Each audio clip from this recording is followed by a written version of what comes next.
tomorrow for a month, but they're off. Let's go with Peter. 8 flights to be jumped in this Daily Mail race style champion hurdle trial.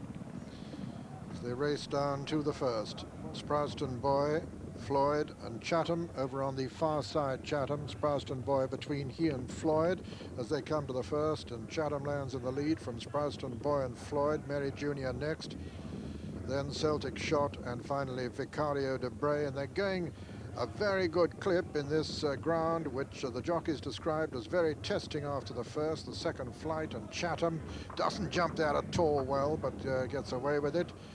Second is Floyd, then Sprowston Boy and Mary Jr. and Celtic Shot and Vicario Di Bray.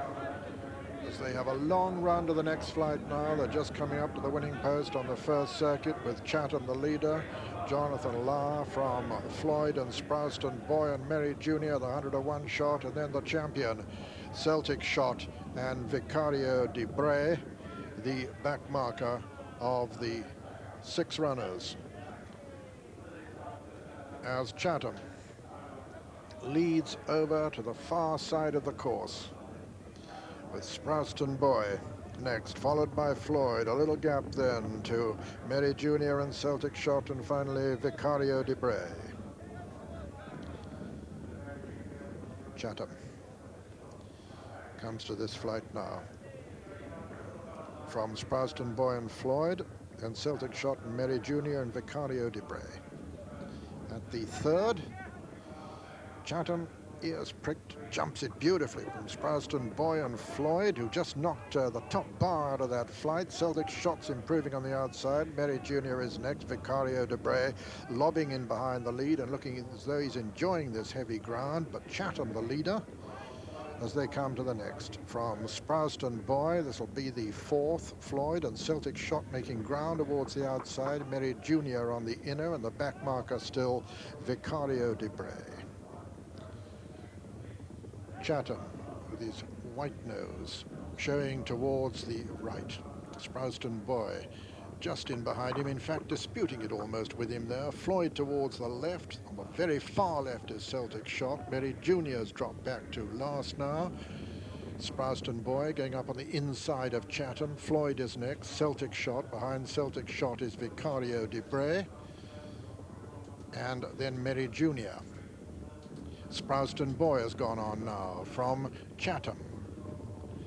Then Floyd. Behind Floyd is Celtic Shot, and Vicario Di Bray making a little bit of ground as they turn into the straight. Sprowston Boy, 3 left to jump. From Chatham, who's labouring now. Floyd, Vicario Di Bray still going very well. Sprowston Boy jumps that in the lead from Celtic Shot. And Floyd and Vicario Di Bray towards the left of the picture, still making quite significant progress. It's Sprowston Boy from Vicario Di Bray, Floyd and the champion hurdler over on the far side as they come down towards the second last. Sprowston Boy from Celtic Shot and Floyd and Vicario Di Bray racing down now towards the final flight, and as they do so, it's Sprowston Boy being pressed by Celtic Shot. Vicario Di Bray still coming there strongly towards the left of the picture. Celtic Shot and Vicario Di Bray now. These two as they come to the last. Celtic Shot, the champion, lands in the lead from Vicario Di Bray towards the near side. Celtic Shot under pressure. Vicario Di Bray on the near side, travelling very smoothly indeed under Mark Dwyer. It's Vicario Di Bray on the near side. Celtic Shot on the far side as they race up towards the closing stages in the Daily Mail race style champion hurdle trial. And it's Vicario Di Bray taking a fractional lead now as they race towards the line, and he's going to win it. At the line, Vicario Di Bray is the winner. Second is Celtic Shot. It's going to be close for third. And Floyd just gets up to be third ahead of Sprowston Boy. So Vicario Di Bray proves himself to be the horse that John Joe O'Neill thought he was. And the winner of the Daily Mail race style champion hurdle trial, number 6, Vicario Di Bray, owned by Mr. Peter Hopkins, trained by John Joe O'Neill and ridden by Mark Dwyer. What an impressive, sensational winner he was. Second was number 1, Celtic Shot, the champion hurdler, owned by Mr. D.H. Horton, trained by Charlie Brooks and ridden by Peter Scudamore. And third was number 2, Floyd, owned by Mr. M.V. Walsh, trained by David Ellsworth and ridden by Graham Bradley. Fourth was number 5, Sprouston Boy. This is going to be one of the shortest priced favorites in the history of the former Schweppes Gold Trophy, now the Tote Gold Trophy at Newbury, which I hope you'll be joining us to see. Vicario Di Bray, handicapped there with 9 stone 8. Of course, he'll have to carry 10 stone, but that shouldn't be any bother to him at all. Just see